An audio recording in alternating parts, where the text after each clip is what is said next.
खुशी का मंजर था और वहाँ पे एक्टिविटीज़ थी, गेम्स थी और ये लोग रील्स बना रहे थे। मैं लकी भैया के बच्चे के साथ खेल रहा था और उसी दौरान क्या हुआ कि पहले 1-2 फायर हुए। जब वो फायर हुए इन लोगों ने मुझे पूछा ये क्या है। मैंने बोला मुझे भी अंदाज़ा नहीं था, क्योंकि हमारा जो पहलगाम है वो बहुत ही पीसफुल था। पहलगाम जैसा क्षेत्र जहाँ पर बोलते इसको मिनी स्विट्जरलैंड बोला जाता है, भारत का स्विट्जरलैंड बोला जाता है, वहाँ पर एक भी सुरक्षाकर्मी नहीं होना, इससे पहले भी ऐसे होता था? आप आइए, आपका वेलकम है। एक नज़ाकत नहीं, हज़ारों नज़ाकत आपकी सुरक्षा के लिए वहाँ खड़े हैं। हमारा बदकिस्मती से हमारे मामे का लड़का आदिल हुसैन शाह वो भी नहीं रहे इस दुनिया में, वो भी मतलब उसी दिन शहीद हो गए।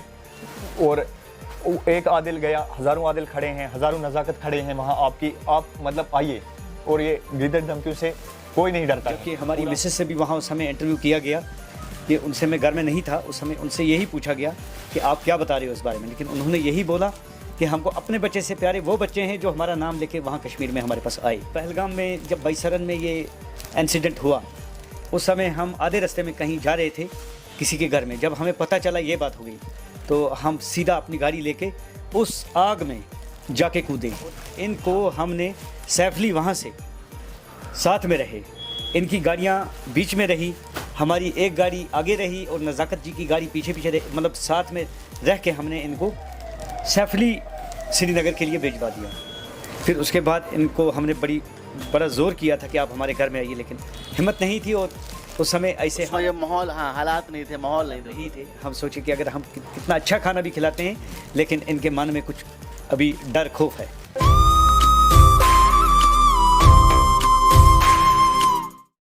कश्मीर में हुए पहलगाम के आतंकी हमले को अभी तक हमारा भारत और अब हमारे भारतीय भूल नहीं पाए हैं। आपको पता होगा उसमें कम से कम 26 भारतीयों की जान चली गई थी। इसके बाद में ऑपरेशन सिंदूर हुआ था, जिसमें भारत और पाकिस्तान के बीच में युद्ध छिड़ गया था। उसमें जिस तरह से आतंकवादियों ने टारगेट किया था 26 मासूम लोगों की, और धर्म पूछकर जिस तरह से उन्होंने एक मास किलिंग की थी, तो समझिए। लेकिन कहीं ना कहीं बोला जाता है ना कि अगर कहीं बुराई है तो अच्छाई भी होगी। तो हम आपको उस वैसे शख्स से मिलाना चाहेंगे जिन्होंने इस एमसीबी जिले की चिरमिरी में रहने वाले 11 लोगों की जान बचाई थी। आपको बता दूं, मैं अभी चिरमिरी पे हूं, जो छत्तीसगढ़ का एक हिल स्टेशन कहा जाता है, और यहीं पर हमारे साथ में नजाकत भाई हैं। हम आपका बहुत बहुत स्वागत करते हैं नजाकत भाई, और इनके साथ में उनके पिताजी भी हैं जो पिछले 30 सालों से यहाँ पर कार्य करते हैं। और इनके कारण से बोलना चाहूँगा कि जो यहाँ के हमारे इस चिरमिरी जिले के जो लोग हैं, हमारे जो भाई हैं, वो सुरक्षित हैं और कहीं ना कहीं जीवित हैं। तो सबसे पहले हम नजाकत भाई आपका धन्यवाद करते हैं, क्योंकि आज नजाकत भाई आए हुए हैं, कल ही पहुँचे हैं चिरमिरी पे। तो वहाँ जो उस दिन हुआ था उसके बारे में हम चर्चा करेंगे और बताएंगे भी कि आखिर नजाकत भाई यहाँ पर क्यों आए हुए हैं, क्यों उनका जो लगाव है छत्तीसगढ़ के, स्पेशली जो उनका जो लगाव है चिरमिरी से, आखिर ऐसा क्यों है और क्यों उन्होंने जान पर खेल कर हमारे लोगों की, यहाँ चिरमिरी के और छत्तीसगढ़ के लोगों की जान बचाई थी। तो नजाकत भाई, सबसे पहले मैं आपका स्वागत करता हूँ हमारे चैनल अब तक भारत पे, और कुछ मुद्दों पे आपसे बात करेंगे।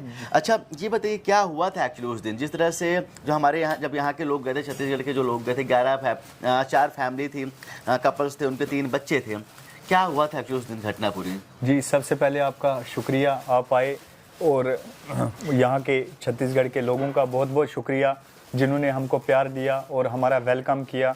और कल हमारे बड़े भैया लकी भैया और सुभाष भैया, अरविंद भैया और हैप्पी भैया, सारे और भी बहुत लोग आए थे और हमारा वेलकम किया। हम उन लोगों का भी बहुत दिल से शुक्रिया कर रहे हैं। और उस दिन के बाद आज तक हम बेचैन थे, हम कब जाएं और अपने भाई लोग से मिलें, और बड़ी खुशी हुई हमको कल कि हम उनसे मिले, दोबारा आए। और छत्तीसगढ़ के लिए हमारे दिल में पहले से ही प्यार है, क्योंकि यहाँ का हम हकनमक हुए हैं, यहाँ के लोगों के घरों में हम जाते हैं, बहुत प्यार मिलता है हमको। तो उस दिन ये हुआ सर कि हम जम्मू से, इनका ट्रिप था, ये यहाँ से चले और मुझे कॉल किया कि नज़ाकत भाई हम कश्मीर आ रहे हैं और आप हमको घुमाइए। हमारा 4 महीने यहाँ शॉल का काम रहता है, जो आपने देखा अभी हम कर रहे हैं और सेट कर रहे हैं, और उसके बाद हमारा 6 महीने वहाँ टूरिस्ट के साथ वाबस्ता है। और ये लोग भी एज टूरिस्ट बन के वहाँ हमारे पास आए। हमारे भाई थे, टूरिस्ट नहीं थे, हमारे भाई थे, हमारे मेहमान थे, और मैं इनके साथ था। और फिर हम पहलगाम जिस दिन पहुँचे और रात को स्टे किया होटल एक्सलेंट में, और दूसरे दिन हम बैसरन की तरफ गए, और बैसरन में हम बहुत अच्छे एंजॉय कर रहे थे, खुशी का मंजर था। और वहाँ पे एक्टिविटीज़ थी, गेम्स थी और ये लोग रील्स बना रहे थे। मैं लकी भैया के बच्चे के साथ खेल रहा था और उसी दौरान क्या हुआ कि पहले 1-2 फायर हुए। जब वो फायर हुए इन लोगों ने मुझे पूछा ये क्या है, मैंने बोला मुझे भी अंदाज़ा नहीं था, क्योंकि हमारा जो पहलगाम है वो बहुत ही पीसफुल था और ये बदकिस्मती से ये कहना पड़ रहा है कि किसी की नज़र लग गई उसको वहाँ पे, मतलब उसको एक बहुत अच्छा लक़ब दिया जा रहा था मिनी स्विट्ज़रलैंड का, जहाँ पे ये हुआ। और फिर जब वो अचानक से वो फायरिंग बढ़ी और मैंने थोड़ी देर मतलब ये किसी के बारे में नहीं सोचा, मैंने उन बच्चों के बारे में सोचा और जो मेरे गेस्ट आए थे मैं उनके बारे में कि कैसे मैं उनको सेफली इनको पहुंचाऊं। और मेरी भी 2 बेटियां हैं। उस टाइम जब वो हर किसी को अपनी अपनी पड़ी थी, मुझे इन लोगों की, क्योंकि ये मेरे नाम लेके वहाँ से पहुँचे थे। और फिर मैंने जब वो फायरिंग थोड़ा आगे बढ़ी और मैं इनको पीछे से लेके पहलगाम पहुँचा और शुक्र है मालिक का, 11 के 11 लोग सेफली पहलगाम पहुँचे और मैं श्रीनगर उनको लेके फिर ड्रॉप किया। अच्छा, जिस जगह पे ये इस तरह से फायरिंग हो रही थी और सबके सब पूरा का पूरा परिवार वहाँ पर था, तो निकाला कैसे आपने, कैसे निकाला था, मतलब कि क्या व्यवस्था की वहाँ निकालने की, पैदल निकला या फिर घोड़े पे निकला, किस तरह से निकले? सबसे पहले हमने जो बच्चे थे उन बच्चों को रेस्क्यू किया। 2 बच्चे थे हमारे साथ, 3 बच्चे, और उनको निकाला। नेट था वहाँ पे, नेट से हमने कूदे और इस साइड से लकी भैया ने बच्चे को पकड़ाया और अरविंद भैया ने पकड़ाया और ऐसे फिर हमने उनको बच्चों को लिया और फिर बच्चों को हम पहले सुरक्षा नीचे ले आए। फिर जो लेडीज़ थी उनको घोड़े पे लाया और फिर जो भैया लोग थे वो भी आए हमारे साथ और पूरा पहलगाम तक उनको हमने सेफली रेस्क्यू किया। और जो रास्ते में भी थे, यही 11 लोग नहीं, जो महाराष्ट्र के थे बाकी, उनको भी रास्ता दिखाया, उनको भी वहाँ से लेके आए। लगभग 20-22 लोगों को हमने वहाँ से रेस्क्यू किया नीचे की तरफ। अच्छा नजाकत भाई, ये क्या लगता है आपको कि जिस तरह से इतना पहलगांव जैसा क्षेत्र जहाँ पर इसको मिनी स्विट्जरलैंड बोला जाता है, भारत का स्विट्जरलैंड बोला जाता है, वहाँ पर एक भी सुरक्षाकर्मी नहीं होना, इससे पहले भी ऐसे होता था? जी, असल में क्या था कि वो एक पीसफुल जगह थी और मतलब यहाँ पे, मतलब वहाँ पे कितना भी ये टूरिस्ट जाता है, हज़ारों की तादाद में टूरिस्ट जाता था, कभी ऐसा नहीं हुआ। और ये अचानक से हुआ, इसको हम ये दिन को हम याद ही नहीं करना चाह रहे थे, क्योंकि ये बहुत ही मतलब एक बुरा मंजर था। वहाँ पे चीख पुकार थी, दहशत का माहौल था। और जो मेरा अंदाज़ा है कि यही मतलब सिक्योरिटी फोर्सेस को भी यही पता था कि वो बिल्कुल पीसफुल है, इसीलिए मतलब वो लोग वहाँ पे ये सब हो गया। अभी कैसा माहौल है नजाकत भाई वहाँ पर, मतलब उस घटना के बाद से जो टूरिज्म है, कहीं ना कहीं देखिए जो कश्मीर के जो लोग हैं मुख्यतः टूरिस्ट में ही डिपेंड होते हैं, वहाँ पर से बहुत बड़ा जरिया आय का, बहुत बड़ा जरिया है वो जी। तो वहाँ पर जैसे वो घटना के बाद में अभी का इम्पैक्ट है, अभी उस तरह टूरिस्ट वहाँ पर आ रहे हैं या फिर थोड़ा सा अभी भी दहशत का माहौल है? जी देखिए, ये इंडिया का सर का ताज है कश्मीर, और हम यही कहना चाहते हैं आपकी माध्यम से पूरे इंडिया को कि मतलब गीदड़ की धमकियों से हम नहीं डरते हैं। ये मतलब ये हिंदुस्तान का सर का ताज है। आप आइए, आपका वेलकम है। एक नज़ाकत नहीं, हज़ारों नज़ाकत आपकी सुरक्षा के लिए वहाँ खड़े हैं। हमारा बदकिस्मती से हमारे मामे का लड़का आदिल हुसैन शाह वो भी नहीं रहे इस दुनिया में, वो भी मतलब उसी दिन शहीद हो गए। और एक आदिल गया, हज़ारों आदिल खड़े हैं, हज़ारों नज़ाकत खड़े हैं वहाँ आपकी। आप मतलब आइए, और ये गीदड़ धमकियों से कोई नहीं डरता है, पूरा मतलब टूरिस्ट आ रहा है उसके बाद।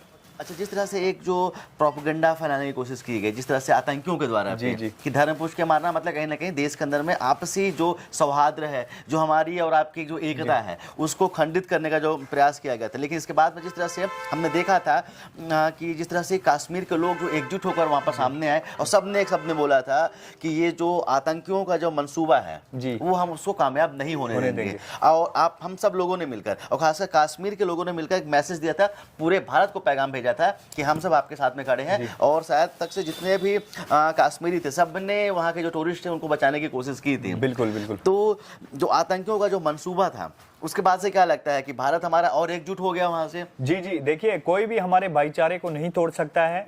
हम भाईचारा कायम था, कायम है, कायम रहेगा। और हम मतलब एकता है हमारे में, हम भाई हैं आपस में, ऐसा कुछ नहीं है। धर्म मतलब वो लोगों ने अगर धर्म पूछ के मारा तो ऐसा कुछ नहीं है, हम लोग भाई हैं आपस में, हिंदू मुस्लिम सिख ईसाई। ये तो एक कहावत भी है कि मजहब नहीं सिखाता आपस में बैर करना है। जी जी बिल्कुल बिल्कुल बिल्कुल, मजहब नहीं सिखाता है आपस में बैर करना, कोई मजहब ऐसा नहीं है, हम भाई हैं, भाई थे और भाई रहेंगे। अच्छा, हमारे साथ में नजाकत भाई के पिताजी भी हैं, आपका भी बहुत बहुत स्वागत है। आपको तो बहुत पुराना संबंध रहा है चिरमिरी से। जी 30 साल जी सर, जब हम बिल्कुल छोटे छोटे बच्चे रहेंगे, मेरे ख्याल से तब से आप यहाँ पर अपना बिजनेस कर रहे हैं। कैसा लगता है ये शहर है? इसके बाद में आप कश्मीर से आते हैं, हम तो अभी तक जा नहीं पाए हैं, मौका नहीं मिला है, लेकिन कितना फर्क लगता है एक हमारे भारत का शान और जो सर बोलते हैं ना कि ताज जो है, और एक हमारा एक जो चिरमिरी का और छत्तीसगढ़ का एक जो हिल स्टेशन बोला जा सकता है, उसमें तो इसकी रौनक बहुत बहुत अच्छी थी, बहुत मतलब कि गजब का ही माहौल था चिरमिरी पे। कैसा लगता है दोनों जगह में, क्या फ़र्क नज़र आता है यहाँ के लोगों पे और कश्मीर के लोगों पे? हम जब घर से चल के यहाँ आते हैं तो हमें ये समझ आता है कि हम अपने घर में हैं। यहाँ के लोगों से बहुत प्यार मोहब्बत है हमें, और प्यार मोहब्बत करते रहेंगे, और था भी प्यार मोहब्बत बहुत। हमें आज तक यहाँ किसी किस्म की कोई दिक्कत नहीं हुई, हमें सारे लोग अच्छे से प्यार से पुकारते हैं।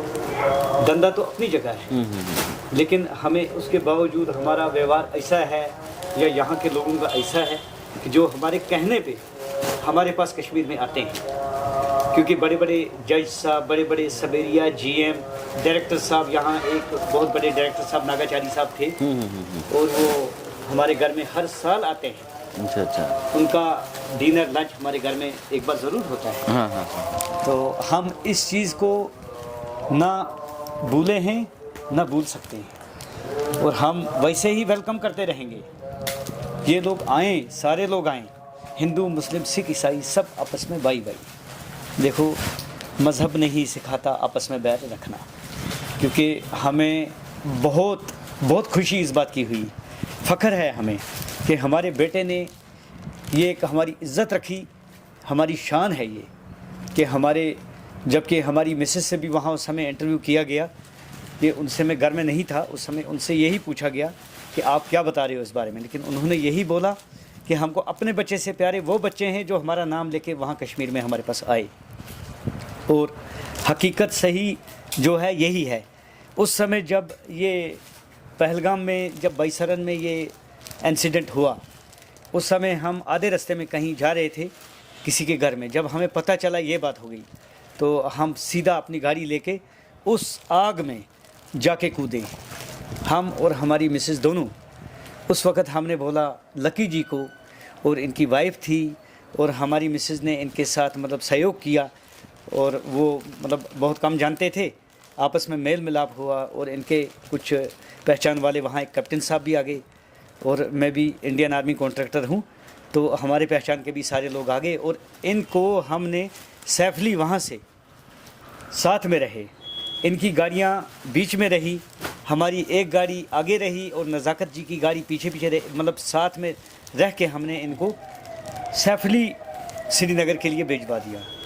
फिर उसके बाद इनको हमने बड़ा ज़ोर किया था कि आप हमारे घर में आइए, लेकिन हिम्मत नहीं थी, और उस समय ऐसे ये माहौल, हाँ, हालात नहीं थे, माहौल नहीं थे। हम सोचे कि अगर हम कितना अच्छा खाना भी खिलाते हैं, लेकिन इनके मन में कुछ अभी डर खौफ है। तो लेकिन उसके बाद काफ़ी सारे लोग आए, हम तहदिल से सारे लोगों का वेलकम करते हैं, आएँ, और हमारे लिए यही खुशी होगी। हमारा एक रिलेशनशिप है, ये बना रहेगा, और हमारा भाईचारा रहेगा, था, रहेगा और चलता रहेगा आगे तक।